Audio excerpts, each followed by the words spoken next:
안녕하세요. 에리 프롬, 사랑의 기술. 이 콘텐츠는 오디오 콘텐츠입니다.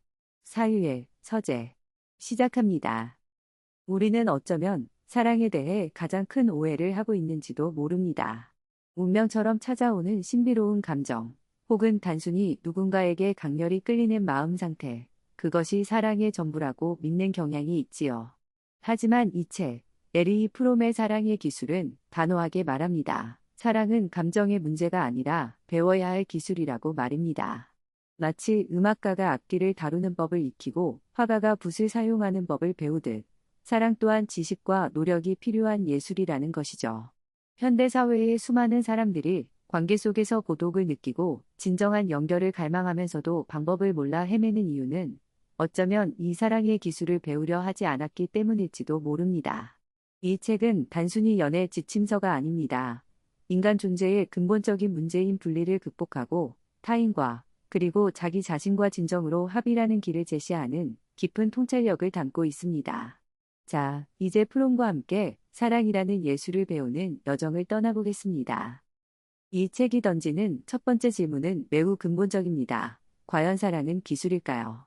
대부분의 사람들은 사랑을 배울 필요가 있는 기술이라고 생각하지 않습니다. 왜 그럴까요? 프롬은 그 이유를 세 가지로 분석합니다.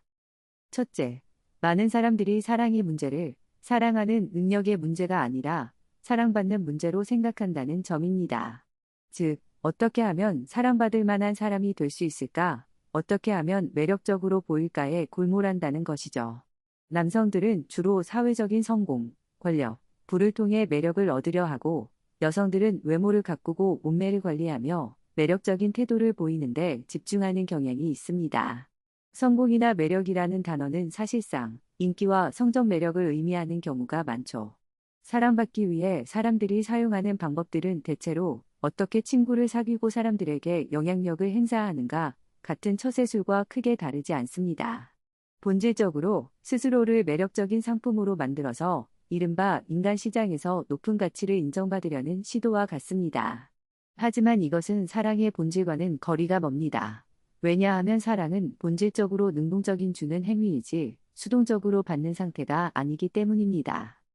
둘째 이유는 사랑을 능력의 문제가 아니라 대상의 문제라고 가정하기 때문입니다. 사람들은 사랑하는 능력 자체가 부족하다는 생각보다는 사랑할 만한 적절한 대상을 아직 찾지 못했거나 혹은 불행히도 찾을 수 없을 것이라고 여깁니다. 마치 좋은 물건을 사기 위해 시장을 둘러보는 소비자처럼 최고의 사랑의 대상을 찾으려는 경향이 있습니다.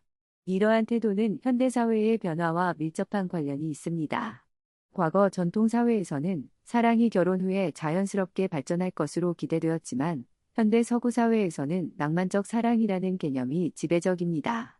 사랑은 결혼의 전제 조건이 되었고 사람들은 수많은 잠재적 대상 중에서 최고의 짝을 찾으려 합니다.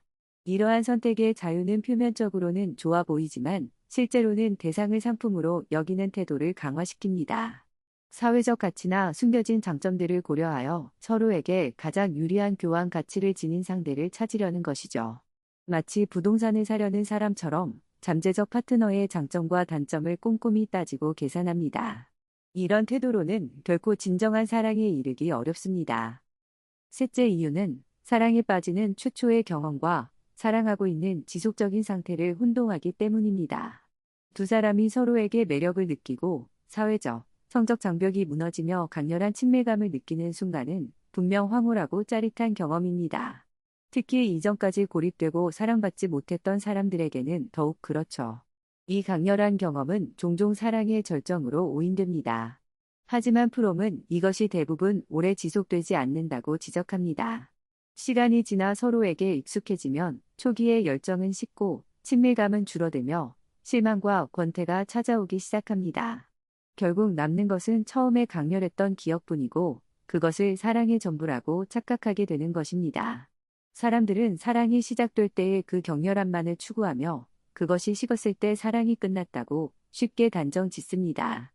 그러나 이것은 마치 어떤 기술을 배우기 시작할 때의 흥분과 그 기술을 꾸준히 연마하는 과정을 혼동하는 것과 같습니다. 이러한 세 가지 오해 때문에 사람들은 사랑을 배우려 하지 않습니다. 사랑에는 배울 것이 없다고 여기거나 혹은 사랑에 대해 배울 필요성을 느끼지 못하는 것이죠. 결과적으로 우리는 사랑에 실패하고 나서도 그 원인을 자신의 능력 부족에서 찾기보다는 대상이 잘못되었거나 운이 없었다고 생각하며 또다시 새로운 사랑에 빠짐을 갈망하게 됩니다. 하지만 프롬은 단호하게 주장합니다. 사랑은 분명 기술이라고 말입니다. 다른 어떤 기술, 예를 들어 의학, 공학, 음악, 미술과 마찬가지로 사랑도 지식 습득과 노력, 즉 이론과 실천이 필요하다는 것입니다. 사랑에 실패하는 것은 결코 운명의 문제가 아닙니다. 그것은 우리가 사랑의 기술을 배우는데 시간과 에너지를 투자하지 않았기 때문입니다. 우리가 성공, 돈, 권력, 명예를 얻기 위해 쏟는 노력의 일부라도 사랑의 기술을 배우는데 투자한다면 우리의 삶은 훨씬 더 풍요로워질 수 있을 것입니다. 자, 그렇다면 사랑이라는 기술의 이론은 무엇일까요? 사랑을 제대로 이해하기 위해 우리는 먼저 인간 존재의 근본적인 조건부터 살펴봐야 합니다. 이제 사랑의 이론, 그 심층으로 들어가 보겠습니다. 프롬은 사랑을 이해하기 위한 첫걸음으로 인간 존재 자체의 조건을 분석합니다. 인간은 자연의 일부이면서 동시에 자연을 초월하는 존재입니다. 우리는 동물처럼 생물학적 법칙에 묶여 있지만 동시에 자기 자신을 인식하고 이성을 가지고 있으며 과거를 기억하고 미래를 계획하며 죽음을 예감하는 존재입니다. 이러한 자기인식, 이성, 상상력은 인간을 동물과 구분짓는 특징이지만 동시에 인간을 불안하고 고독하게 만드는 근원이기도 합니다. 우리는 우주 속에서 자신의 유한함과 왜소함, 그리고 필연적인 죽음을 깨닫습니다. 타인과 분리되어 있다는 감각, 자연과 사회의 거대한 힘 앞에서 느끼는 무력감은 깊은 불안을 야기합니다. 프롬은 이 근본적인 분리감이야말로 모든 불안의 원천이라고 말합니다. 죄책감과 수치심 역시 이 분리감과 연결되어 있습니다. 우리는 이 견딜 수 없는 분리감, 고독감, 무력감에서 벗어나기 위해 끊임없이 무언가를 갈망합니다. 이것이 바로 인간 실존의 가장 강력한 동기 중 하나입니다. 이 분리의 감옥에서 탈출하려는 시도는 인류 역사 속에서 다양한 형태로 나타났습니다. 가장 원초적인 방법 중 하나는 도취적 합일 상태를 추구하는 것입니다. 고대의 집단적인 광란의식, 약물이나 알코올, 혹은 강렬한 성적 경험을 통해 자아를 잊고 외부 세계와의 일체감을 느끼려는 시도죠. 이런 상태는 일시적으로 분리감을 해소해 주는 것처럼 보이지만 효과가 짧고 반복적으로 추구하게 만들며 결국에는 더 큰 좌절감이나 파괴적인 결과를 낳을 수 있습니다.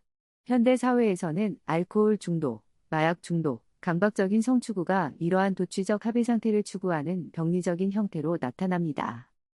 또 다른 탈출 방법은 집단과의 동조를 통한 합일입니다. 개인은 자신의 개성과 차이를 버리고 집단의 관습, 관행, 신념을 무비판적으로 받아들임으로써 소속감을 느끼고 분리감을 완화하려 합니다. 현대 사회에서 평등이라는 개념이 종종 획일성으로 오해되는 경향이 있는데 이것이 바로 동조를 통한 합일의 예입니다. 모두가 똑같이 생각하고 똑같이 느끼고 똑같은 것을 소비함으로써 불안감을 해소하려는 시도죠. 하지만 이것은 진정한 합일이 아닙니다. 개인의 고유성이 사라진 상태에서의 합일은 가짜 합일이며 깊은 내면의 불안을 근본적으로 해결해주지 못합니다. 민주주의 사회에서도 이러한 동조의 압력은 여전히 강력하게 작용하며 우리는 자신도 모르게 집단의 기대에 맞춰 살아가곤 합니다. 세 번째 탈출 방법은 창조적 활동을 통한 합일입니다. 예술가나 장인이 자신의 작품에 몰두하여 대상과 하나가 되는 경험을 하는 것이죠. 이 과정에서 개인은 외부 세계와 생산적인 관계를 맺으며 분리감을 극복합니다. 목수가 나무로 탁자를 만들 때 그는 재료와 계획, 그리고 자신의 노동을 통해 탁자라는 새로운 현실과 합의라는 경험을 합니다.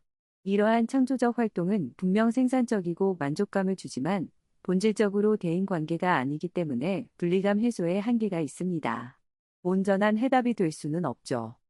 프롬은 이 모든 불완전한 시도들을 넘어서는 분리감에 대한 완전하고 성숙한 해답이 바로 사랑을 통한 대인 간의 합일이라고 말합니다. 이것은 단순히 옆에 있는 것을 넘어 깊은 내면의 연결을 의미합니다. 그런데 여기서 중요한 구분이 필요합니다. 미성숙한 형태의 합일, 즉 공생적 합일과 성숙한 형태의 합일인 사랑을 구별해야 합니다. 공생적 합일은 임신한 어머니와 태아의 관계처럼 두 존재가 서로에게 의존하며 살아가지만 각자의 개성과 독립성은 유지하지 못하는 상태를 말합니다. 여기에는 두 가지 형태가 있습니다.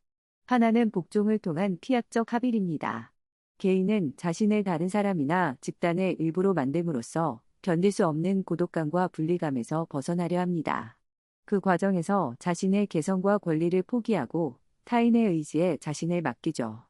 다른 하나는 지배를 통한 가학적 합일입니다. 타인을 자신의 일부로 만들어 복종시킴으로써 자신의 존재감을 확인하고 고독에서 벗어나려는 시도입니다. 가학적인 사람은 피학적인 사람에게 의존하는 것과 마찬가지로 지배할 대상에게 깊이 의존하고 있습니다. 둘 다 상대방 없이는 살아갈 수 없다고 느끼죠. 이러한 공생적 관계는 표면적으로는 사랑처럼 보일 수 있지만 실제로는 서로의 독립성과 온전함을 파괴하는 병리적인 관계입니다. 그렇다면 진정한 사랑, 성숙한 합일은 무엇일까요? 프롬은 이를 자신의 통합성, 즉 개성을 유지하는 상태에서의 합일이라고 정의합니다. 사랑은 각자가 자신의 온전함을 잃지 않으면서도 분리감을 극복하고 타인과 하나가 되는 경험입니다. 사랑은 능동적인 활동이며 주는 행위입니다. 이 준다는 것은 단순히 물질적인 것을 주는 것이 아니라 자신의 생명력, 기쁨, 관심, 이해, 지식, 유머, 슬픔 등 살아있는 모든 것을 주는 것을 의미합니다. 이렇게 자신의 생명력을 줌으로써 상대방의 생명력을 고양시키고 그 과정에서 자기 자신도 더욱 풍요로워지는 경험을 하는 것이 바로 사랑입니다. 또한 사랑은 보호, 책임, 존경, 지식이라는 네 가지 기본 요소를 포함하는 능동적인 관심입니다. 이 요소들에 대해서는 나중에 더 자세히 다루겠습니다. 결국 인간은 분리라는 실존적 조건 앞에서 불안을 느끼고 이 불안을 극복하기 위해 다양한 방식으로 합의를 추구합니다. 도취, 동조, 창조적 활동은 모두 불완전한 해답이며 공생적 합의는 오히려 파괴적일 수 있습니다. 오직 자신의 개성을 유지하면서 타인과 능동적으로 관계 맺는 성숙한 사랑만이 인간 실존의 문제에 대한 진정한 해답이 될 수 있다는 것이 프롬의 핵심적인 통찰입니다. 그렇다면 이 성숙한 사랑은 구체적으로 어떤 모습으로 나타날까요? 프롬은 우리가 경험하는 다양한 사랑의 형태들을 분석하며 그 안에 담긴 사랑의 본질을 탐구합니다. 가장 먼저 살펴볼 것은 부모와 자식 간의 사랑입니다. 어린 아이에게 사랑은 주로 사랑받는 것을 의미합니다. 아이는 어머니로부터 무조건적인 사랑과 보살핌을 받으며 세상에 대한 신뢰와 안정감을 형성합니다. 어머니의 사랑은 아이의 생존 자체를 긍정하고 아이가 세상에 뿌리내릴 수 있도록 돕는 토양과 같습니다. 프롬은 어머니의 사랑을 두 가지 측면으로 나누어 설명합니다. 하나는 아이의 생존과 성장에 필수적인 보살핌과 책임감입니다. 이것은 모든 어머니가 공유하는 본능적인 측면이라고 할 수 있죠. 하지만 진정한 모성애는 여기에서 더 나아가 아이에게 삶에 대한 사랑 자체를 심어주는 것을 포함합니다.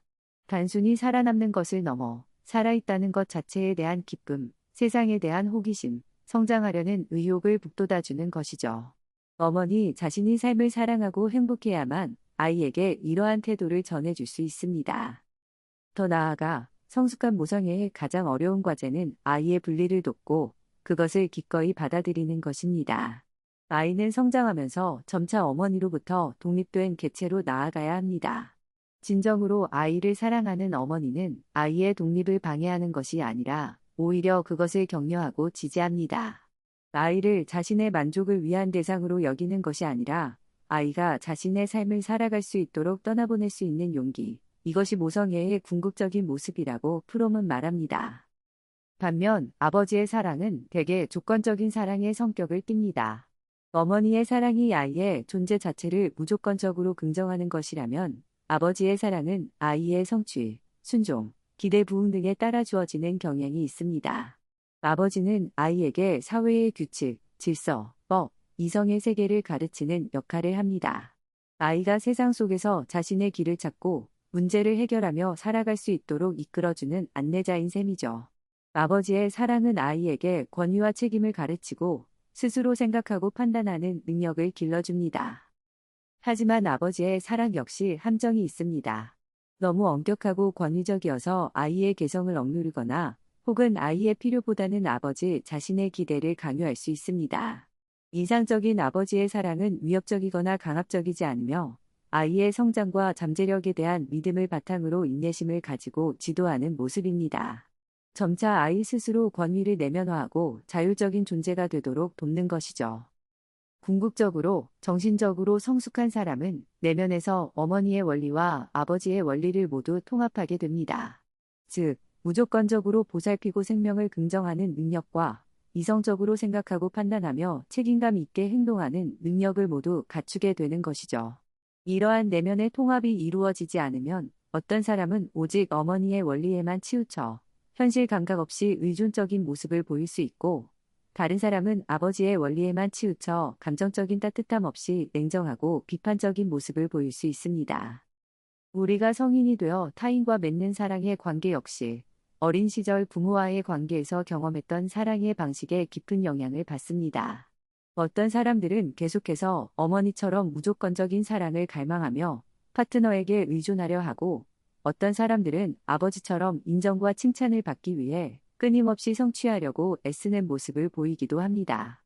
결국 성숙한 사랑은 이러한 어린 시절의 패턴에서 벗어나 자기 안의 어머니의 사랑과 아버지의 사랑을 모두 발달시키고 그것을 바탕으로 타인과 동등하고 생산적인 관계를 맺는 능력이라고 할 수 있습니다. 자, 부모-자식 관계를 넘어 이제 우리가 경험하는 다른 형태의 사랑들은 어떤 모습일까요? 사랑의 이론을 더 깊이 탐구하면서 프롬은 우리가 흔히 경험하지만 그 본질을 오해하기 쉬운 여러 가지 사랑의 형태들을 분석합니다. 첫 번째는 형제애입니다. 이것은 모든 사랑의 기초가 되는 형태로 특정 개인에게 국한되지 않고 모든 인간을 향한 사랑을 의미합니다. 프롬은 형제애를 책임감, 보살핌, 존경, 그리고 타인의 삶에 대한 알매에 기반한 경험이라고 정의합니다. 이것은 우리 모두가 인간이라는 점에서 동등하며 서로 연결되어 있다는 깊은 인식에서 출발합니다. 표면적인 차이나 사회적 지위, 능력의 차이를 넘어서서 모든 인간 존재의 핵심에 있는 인간성 자체를 경험하고 그것에 반응하는 것이 바로 형제애입니다. 물론 현실에서는 형제애를 실천하기가 쉽지 않습니다.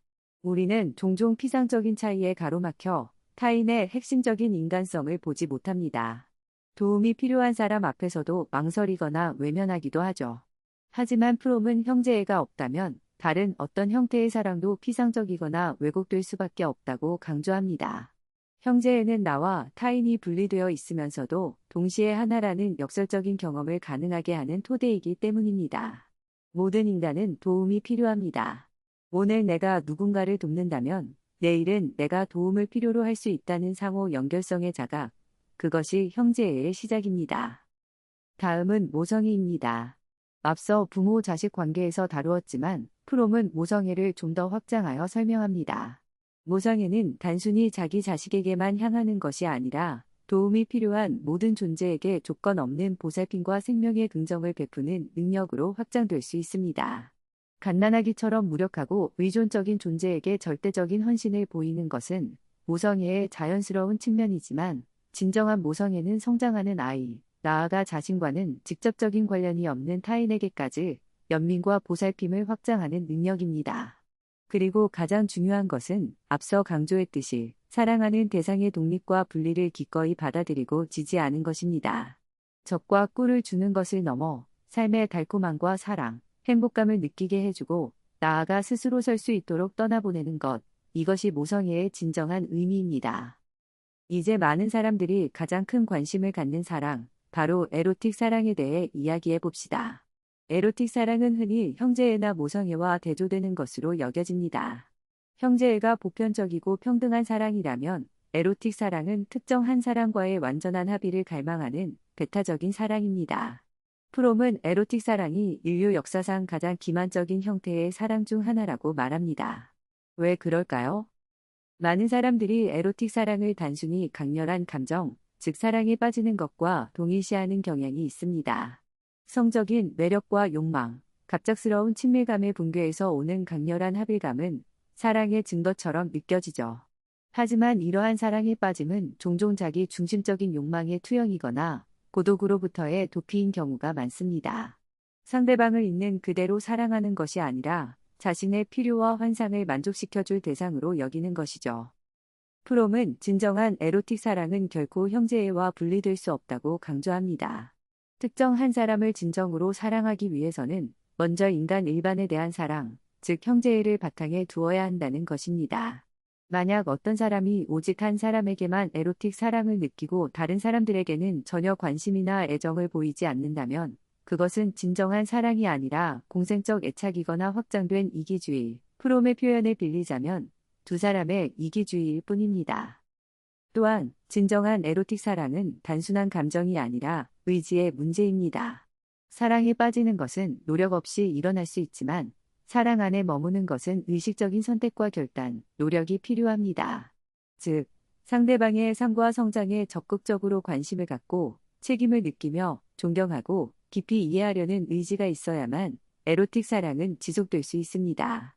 성적인 합일은 에로틱 사랑의 중요한 표현 방식 중 하나이지만 그것이 전부는 아닙니다. 진정한 친밀감과 배려, 존경이 동반되지 않은 성적 관계는 도취적 합일 상태와 마찬가지로 일시적인 분리감 해소에 불과하며 오히려 더 큰 공허감이나 수치심을 남길 수 있습니다. 에로틱 사랑은 배타적인 것처럼 보이지만 역설적으로 그 사람 안에서 모든 인류를 사랑하는 경험으로 이어질 때 가장 깊어진다고 프롬은 말합니다.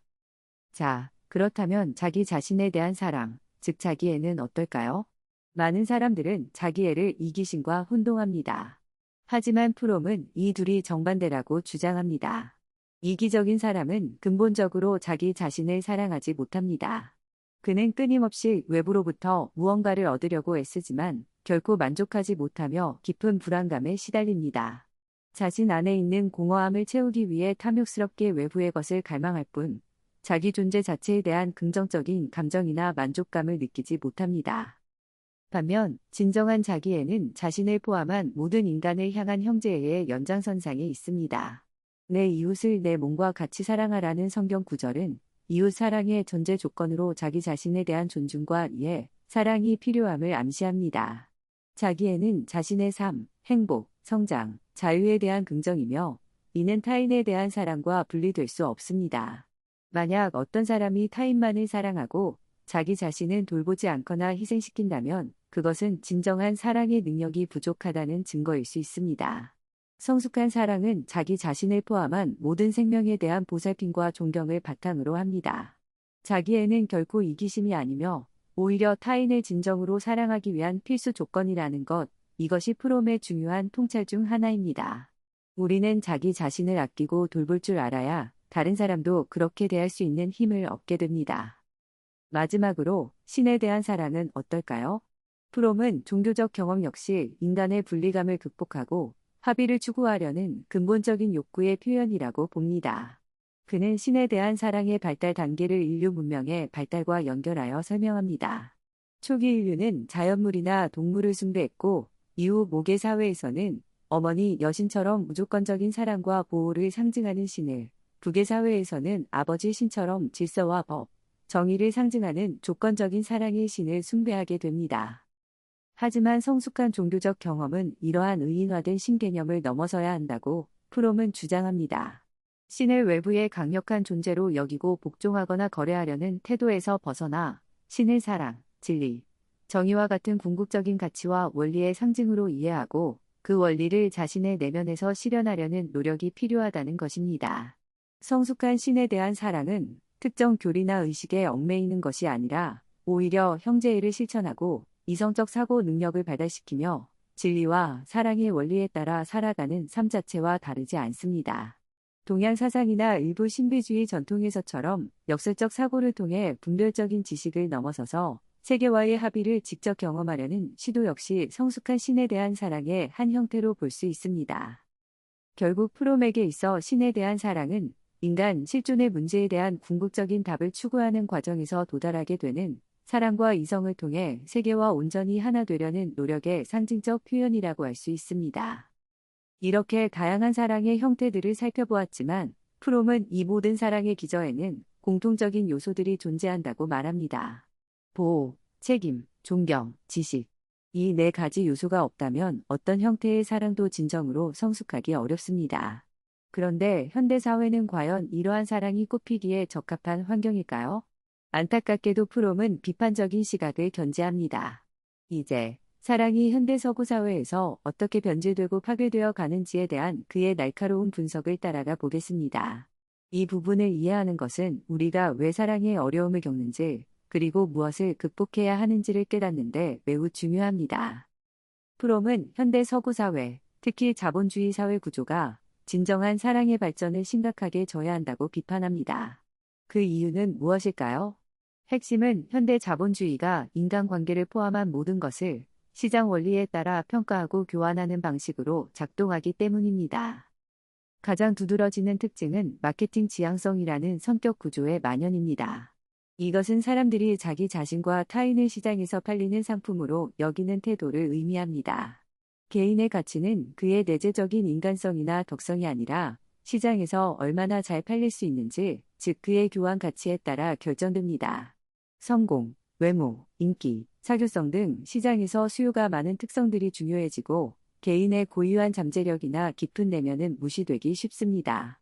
우리는 마치 상품이 매력적인 포장을 하듯 자신의 인격을 시장의 요구에 맞춰 가꾸고 포장합니다. 나라는 상품을 성공적으로 판매하기 위해 항상 최신 유행을 따르고 인맥을 관리하며 긍정적이고 활기찬 모습을 보여주려 애씁니다. 이러한 마케팅 지향성은 인간을 자기 자신으로부터, 자신의 노동으로부터, 그리고 타인으로부터 소외시킵니다. 우리는 진정한 자아를 느끼는 대신 시장이 요구하는 역할과 이미지를 연기하며 살아갑니다. 노동은 더 이상 창조적인 자기 표현의 과정이 아니라 생계를 위한 수단, 혹은 성공이라는 상품 가치를 높이기 위한 도구로 전락합니다. 타인과의 관계 역시 진정한 이해와 연결보다는 서로의 시장 가치를 높이거나 혹은 불안감을 해소하기 위한 피상적인 접촉에 머무르는 경우가 많습니다. 우리는 깊은 감정을 느끼거나 표현하는 것을 두려워하고 갈등을 회피하며 항상 쿨하고 합리적인 태도를 유지하려고 합니다. 이러한 사회적 분위기 속에서 사랑은 어떻게 될까요? 프롬은 사랑마저 상품화되고 왜곡된다고 지적합니다. 첫째, 사랑의 대상 선택은 종종 상품 구매와 유사한 방식으로 이루어집니다. 사람들은 파트너의 가치, 즉 사회적 지위, 재산, 외모, 인기 등을 꼼꼼히 따져서 자신에게 가장 유리한 거래를 하려고 합니다. 상대방의 인간적인 깊이나 잠재력보다는 겉으로 드러나는 패키지가 더 중요하게 여겨집니다. 둘째, 관계 자체도 일종의 팀워크처럼 변질됩니다. 현대사회는 원활하게 기능하는 조직과 팀을 중요하게 생각합니다. 부부 관계 역시 갈등 없이 효율적으로 가정을 운영하고 사회적 역할을 수행하는 파트너십으로 축소되는 경향이 있습니다. 서로에게 깊이 몰입하고 감정을 나누기보다는 잘 맞는 팀처럼 적절한 거리를 유지하며 각자의 역할을 수행하는 것을 이상적으로 여기게 됩니다. 깊은 친밀감이나 열정은 오히려 관계를 불안정하게 만드는 요소로 간주되기도 합니다. 셋째, 사랑의 중요한 표현인 성. 역시 왜곡됩니다. 성은 진정한 친밀감의 표현이라기보다는 일시적으로 고독감을 해소하거나 불안을 잠재우거나 혹은 자신의 매력을 확인하는 수단으로 전락하기 쉽습니다. 프로이트의 지적처럼 성적인 만족이 모든 문제의 해결책이라는 잘못된 믿음이 퍼지면서 깊은 사랑의 부재를 성적인 탐닉으로 메우려는 시도가 나타납니다. 하지만 진정한 사랑과 연결되지 않은 성은 결국 공허함만을 남길 뿐입니다. 넷째, 현대사회는 끊임없이 재미와 소비를 추구하도록 부추깁니다. 사랑 역시 함께 재미있는 활동을 하고 멋진 물건을 소비하며 시간을 보내는 것으로 축소되기 쉽습니다. 함께 영화를 보고 여행을 가고 맛있는 음식을 먹는 것은 즐거운 일이지만 그것이 사랑의 본질은 아닙니다. 오히려 이러한 끊임없는 외부 자극 추구는 두 사람 사이의 조용하고 깊은 대화, 내면적인 교감을 방해할 수 있습니다. 프롬은 이러한 사회적 조건 속에서 진정한 사랑, 특히 형제애, 에로틱 사랑, 자기애가 발전하기 매우 어렵다고 진단합니다. 시장 논리와 마케팅 지향성은 인간을 도구화하고 소외시키며 깊은 관계 형성에 필요한 신뢰, 헌신, 취약성을 드러낼 용기를 앗아갑니다. 사람들은 사랑에 실패하는 것을 두려워하지만 정작 현대 사회 자체가 사랑을 실패하게 만드는 구조를 가지고 있다는 사실은 깨닫지 못합니다. 이러한 프롬의 비판은 다소 비관적으로 들릴 수 있습니다. 우리가 살고 있는 사회가 정말 사랑을 이렇게나 어렵게 만들고 있다면 우리는 어떻게 해야 할까요? 포기해야 할까요? 아닙니다. 프롬은 사회 구조의 문제점을 명확히 인식하는 것이 변화의 시작이라고 말합니다. 그는 사회 전체의 변화를 궁극적으로 추구해야 하지만 동시에 개인이 현재의 조건 속에서도 사랑의 기술을 의식적으로 실천함으로써 소외를 극복하고 더 의미 있는 삶을 살아갈 수 있다고 믿습니다. 마치 불모지에서도 씨앗을 뿌리고 정성을 다해 가꾸면 꽃을 피울 수 있듯이 말입니다. 이제 마지막 장으로 넘어가 프롬이 제시하는 사랑의 실천 방법에 대해 구체적으로 알아보겠습니다. 이론과 사회 비판을 넘어 우리가 실제로 사랑의 능력을 키우기 위해 무엇을 해야 하는지 그 구체적인 지침들을 살펴볼 시간입니다. 이것은 단순히 추상적인 이야기가 아니라 우리의 일상 속에서 적용해 볼 수 있는 구체적인 노력들에 관한 이야기입니다. 사랑이 기술이라면 모든 기술 습득에 필요한 기본적인 요건들이 사랑의 실천에도 동일하게 적용됩니다. 프롬은 사랑의 기술을 익히기 위한 전제 조건으로 4가지를 강조합니다. 바로 훈련, 집중, 인내, 그리고 최고의 관심입니다.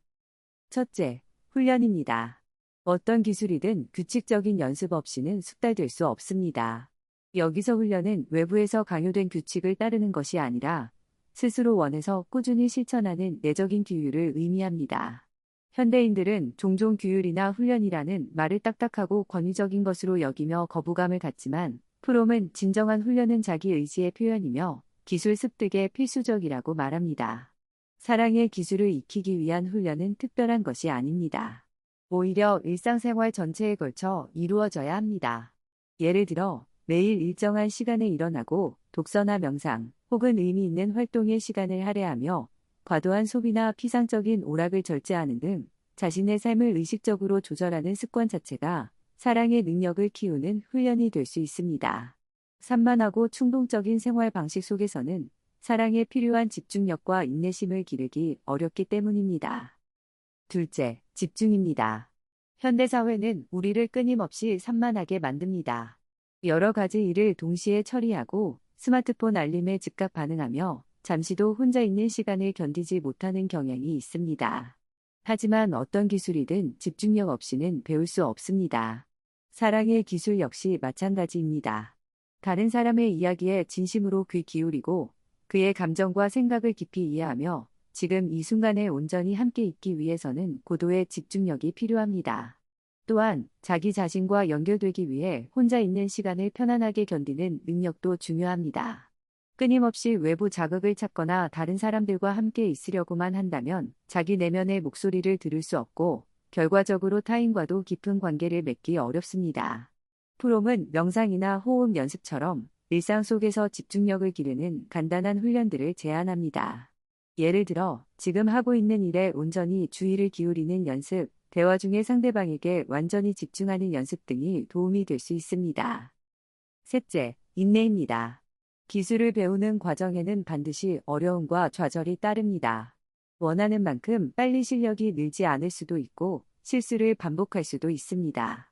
이때 필요한 것이 바로 인내심입니다.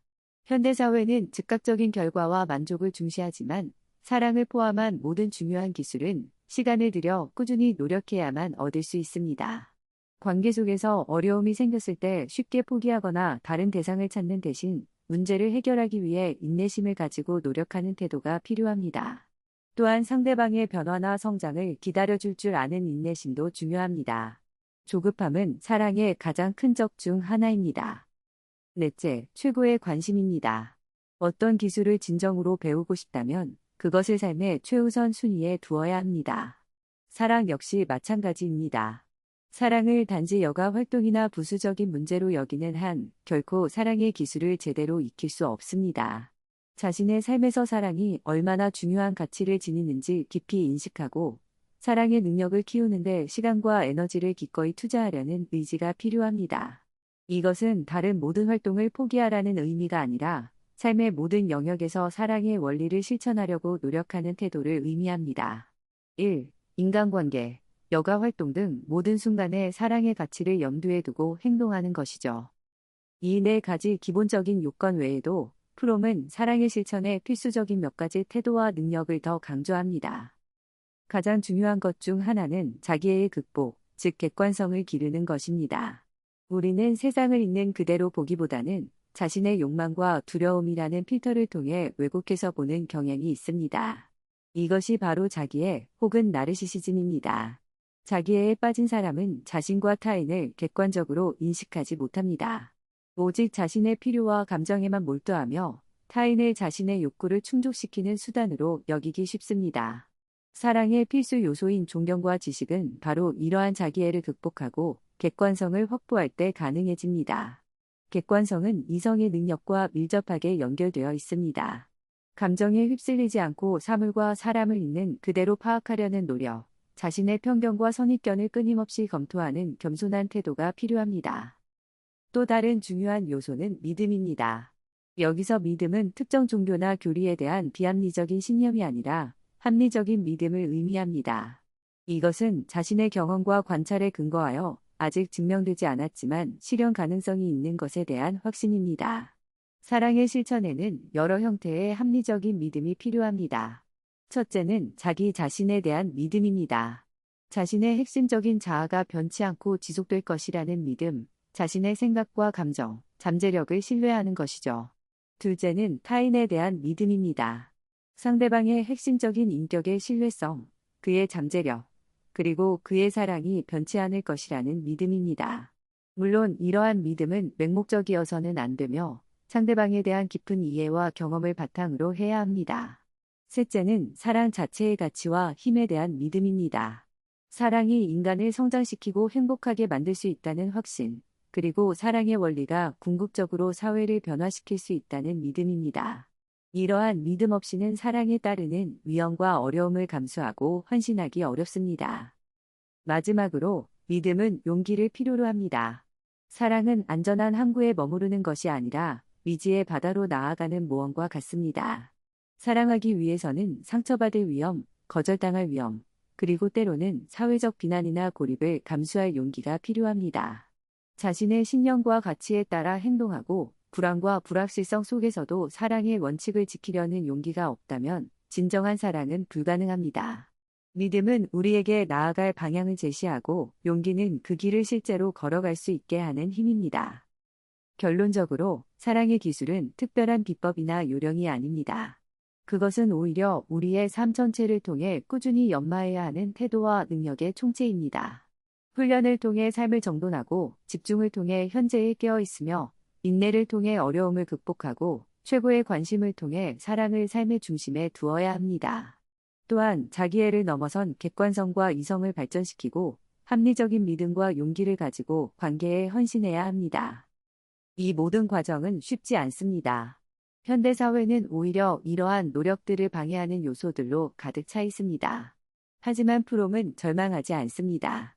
그는 비록 사회 전체가 병들어 있다 하더라도 개개인이 사랑의 기술을 실천하려는 노력을 통해 자신과 주변 사람들의 삶을 변화시키고 궁극적으로는 더 인간적인 사회를 만드는 데 기여할 수 있다고 믿습니다. 사랑은 개인적인 감정을 넘어 사회를 변혁하는 힘을 가진 실천이라는 것입니다. 이 책, 사랑의 기술은 우리에게 바로 그 실천으로 나아가도록 초대하고 있습니다. 우리의 삶에서 사랑이라는 예술을 어떻게 펼쳐나갈지는 이제 우리 각자의 선택과 노력에 달려 있습니다. 이것으로 에리 프롬의 사랑의 기술에 대한 해설을 마칩니다. 이 깊이 있는 탐구를 통해 여러분 각자의 삶에서 사랑의 의미를 새롭게 발견하고 실천하는 계기가 되셨기를 바랍니다.